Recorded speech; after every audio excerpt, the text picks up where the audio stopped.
নমস্কার, কেমন আছেন সবাই? আমাদের রান্নাঘরে সবাইকে স্বাগত।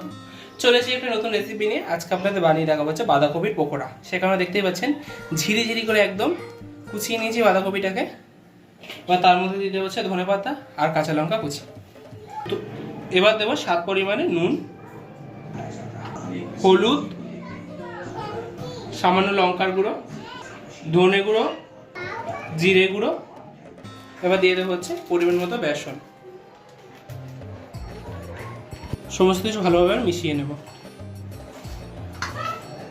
ভালোভাবে মিশিয়ে নিয়েছি। এবার হচ্ছে ডুমো ডুমো করে পকোড়াগুলোকে ভেজে নেব। আগে থেকেই তেলটা গরম করে রেখেছিলাম। পকোড়া ভাজার সময় গ্যাস থাকবে লো টু মিডিয়ামে।